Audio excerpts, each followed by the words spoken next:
ಕಾರ್ಯಕ್ರಮದ ಸ್ವಾರಸ್ಯಕರ ಏನಂದ್ರೆ ಕನ್ನಡ ಹಬ್ಬ ಮತ್ತು ನಮ್ಮ ಪ್ರಥಮ PUC ವಿದ್ಯಾರ್ಥಿಗಳಿಗೆ ವಿವಿಧ ಸಾಂಸ್ಕೃತಿಕ ಕಾರ್ಯಕ್ರಮಗಳನ್ನು ಹಮ್ಮಿಕೊಂಡು ಈ ಕಾರ್ಯಕ್ರಮವನ್ನು ಮಾಡ್ತಾ ಇದ್ದೇವೆ. ಗುರುದೇವೋ ಭವ, ಮಾತೃದೇವೋ ಭವ, ಪಿತೃದೇವೋ ಭವ. ಒಡನಾಡಿಗಳ ಒಡನಾಟದಿಂದ ಒಟ್ಟುಗೂಡಿರುವ ಈ ಸಾಮಾಜಿಕ ವ್ಯವಸ್ಥೆಯಲ್ಲಿ ಸಾಧಕರು ಇದ್ದಾರೆ, ಸಮಯ ಸಾಧಕರು ಇರ್ತಾರೆ. ಸಮಯ ಸಾಧಕರು ಅಳಿದು ಹೋಗುತ್ತಾರೆ, ಸಾಧಕರು ಮಾತ್ರ ಉಳಿದು ಹೋಗುತ್ತಾರೆ. ಹಾಗಾಗಿ ನಮ್ಮ ನಡುವೆ, ನಿಮ್ಮ ನಡುವೆ ವಿರಾಜಮಾನರಾಗಿ ಕುಳಿತಿರ್ತಕ್ಕಂಥ ಶ್ರೀಯುತ ಶರಣ ರಾಮನಮಲಿ ಸಾಹಿತಿಗಳು ಹತ್ನಳ್ಳಿ ಇವರ ಕಿರು ಪರಿಚಯವನ್ನ ಮಾಡಲಿಕ್ಕೆ ನಾನು ತುಂಬಾ ಉತ್ಸುಕತೆ. ಪ್ರೀತಿಯ ವಿದ್ಯಾರ್ಥಿ ಬಂಧುಗಳೇ, ಸಮಯ ಮತ್ತು ಸಂದರ್ಭಗಳು ಎಂಥ ವ್ಯಕ್ತಿಯನ್ನ ದೊಡ್ಡ ಸ್ಥಾನದಲ್ಲಿ ಕೊಂಡೊಯ್ಯುತ್ತೆ ಮತ್ತು ಅಷ್ಟೇ ಸಣ್ಣ ಸ್ಥಾನಕ್ಕೂ ಕೊಂಡೊಯ್ಯುತ್ತೆ. ಆ ದೊಡ್ಡ ಸ್ಥಾನ ಬರಬೇಕಾದ್ರೆ ಅದರ ಹಿಂದಿನ ಬದುಕಿನ ಚಿತ್ರಣಗಳು ತುಂಬಾ ಸಾರಸಕರವಾಗಿದೆ. ಅವರನ್ನು ನೋಡಿದ್ರೆ ತುಂಬಾ ಖುಷಿ ಆಗುತ್ತೆ. ಯಾಕಂದ್ರೆ ಬದುಕು ಎಂದ್ರೆ ನೆಪವಾಗಿ ಉಳಿಯೋದಲ್ಲ, ನೆನಪಾಗಿ ಉಳಿಯುವಂತ ಕೆಲಸವನ್ನು ಯಾರು ಮಾಡ್ತಾರೋ ಅವರು ನಮ್ಮ ಕಣ್ಣ ಮುಂದೆ ಸಾಧಕರಾಗಿರ್ತಾರೆ. ಶ್ರೀಯುತರು ವಿಜಯನಗರ ಜಿಲ್ಲೆ ಹಗರಬೊಮ್ಮನಹಳ್ಳಿ ತಾಲೂಕು ತಮ್ಮರಹಳ್ಳಿ ಗ್ರಾಮದಲ್ಲಿ 1950ರಲ್ಲಿ ಜನನವಾಗಿರ್ತಾರೆ. ಹಾಗೆ ವಿಶೇಷವಾಗಿ ಇವರು BCom ಪದವೀಧರರು.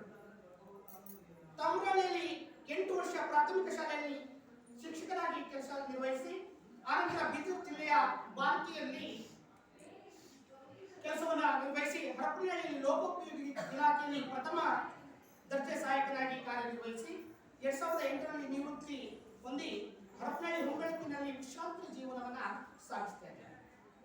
ಓದುವುದು, ಬರೆಯುವುದು ಆತ್ಮತೃಪ್ತಿಗಾಗಿ ಎಂದುಕೊಂಡು ಸಾರಸುತ್ತ ಲೋಕಕ್ಕೆ 11 ಪುಸ್ತಕಗಳನ್ನ ಕೊಟ್ಟಂತ ಖ್ಯಾತಿ ಶ್ರೀಯುತರಿಗೆ ಸಲ್ಲುತ್ತದೆ.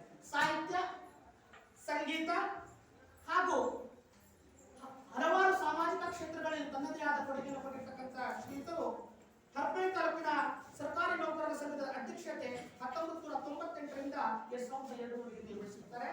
ಸಮುದಾಯ ಸಂಘಟನೆ ಅಧ್ಯಕ್ಷತೆಯನ್ನ 2010ರಿಂದ 2012ರವರೆಗೆ, ಮುಸ್ಲಿಂ ನೌಕರರ ಸಂಘದ ಅಧ್ಯಕ್ಷತೆಯನ್ನ 2009ರಿಂದ 2014ರವರೆಗೆ, ಹರಪನಹಳ್ಳಿ ತಾಲೂಕು ಕನ್ನಡ ಸಾಹಿತ್ಯ ಪರಿಷತ್ ಅಧ್ಯಕ್ಷತೆ 2016ರಿಂದ 2022ರವರೆಗೆ ಸಮಾಜಮುಖವಾಗಿ ನಿರಂತರ ದುಡಿತ ಮತ್ತು ಸಮಾಜಕ್ಕೆ ಮಿಡಿದ ಹೃದಯಾಗಿ ಕೆಲಸವನ್ನ ನಿರ್ವಹಿಸಿದ್ದಾರೆ. ಇವರು ಇತ್ತೀಚಿನ ಒಂದು ಐಶ್ವರ್ಯ ಎಂಬ ಕಳಂಕಿತಳು ಎಂಬ ಒಂದು ಕಥಾ ಸಂಕಲನವನ್ನ ಹಾಗೂ ನಾನು ಕ್ವಾರಂಟೈನ್ ಆಗುವ ಪ್ರಬಂಧಗಳನ್ನ ಮಂಡಿಸಿ ಹಾಗೂ ಪುಸ್ತಕಗಳನ್ನ ಈ ಜಗತ್ತಿಗೆ ತೋರಿಸಿಕೊಟ್ಟು ನಮಗೆ ಒಂದು ಮಾದರಿಯಾಗಿದೆ. ಶ್ರೀಯುತರು ಯಾವಾಗಲೂ ಒಂದು ಮಾತಿಗೆ ಹೇಳ್ತಾರೆ, ಸೌಮ್ಯ ಸ್ವಭಾವ. ಅವರ ಹೆಸರಿನಲ್ಲಿ ಏನೋ ವಿಶೇಷ ಇದೆ. ರಾಮನ ಮಲಿ ಈ ರೀತಿಯ ವಿಶೇಷವಾದ ಹೆಸರು. ನಾನು ಇದುವರೆಗೂ ನನಗೆ ಅವರ ಹೆಸರನ್ನ ಒಂದು 20 ಸತಿ ಓದಿದ್ದೀನಿ. ಯಾಕಂದ್ರೆ ಅದ್ಭುತವನ್ನು ಸೃಷ್ಟಿ ಮಾಡುವಂತ ವ್ಯಕ್ತಿತ್ವವನ್ನು ಹೊಂದಿರತಕ್ಕಂಥ ವ್ಯಕ್ತಿಗಳೇ ಆಗಿರ್ತಾರೆ. ಜೀವನದಲ್ಲಿ ಅದ್ಭುತಗಳು ಸಾಗಬೇಕಾದ್ರೆ ಅಂತವರಿಗೆ ನಾವು ಪ್ರೀತಿ ಮತ್ತು ವಿಶ್ವಾಸ ಅಂತ ಪುರಸ್ಕಾರ, ಯಾರಿಗೆ ಗೌರವವನ್ನು ದೊರಕಬೇಕು ಅಂತವರಿಗೆ ನಾವು ಪುರಸ್ಕಾರ ಮಾಡೋದಕ್ಕೆ ನಮಗೆ ತುಂಬಾ ಹೆಮ್ಮೆ ಅನಿಸುತ್ತೆ. ಹಾಗಾಗಿ ಪ್ರೀತಿಯ ಬಂಧುಗಳೇ, ಈ ಕನ್ನಡ ಎಂಬ ಜೊತೆಗ ಇಲ್ಲಿದೆ. ನನ್ನ ಸ್ವರಚಿತ ಕವಿತೆ ಅವರಿಗೆ ನಾನು ಅಭಿನಂದನಾ ಕವನವಾಗಿ ಅವರಿಗೆ ನಾನು ಈ ಕವನವನ್ನ ಅರ್ಪಿಸ್ತೀನಿ. ಮಗುವಾಗುವೇನು ನಿನ್ನ ಹಾಳೆ ಎಂಬ ಮಡಿಲಲ್ಲಿ, ಹಾಳೆ ಎಂಬ ಮಡಿಲಲ್ಲಿ ಅರಿತು ಸಾಗುವೇನು ನಿನ್ನದೇ ದಿವ್ಯ ಸ್ಪರ್ಶ, ದಿವ್ಯ ಸ್ಪರ್ಶ.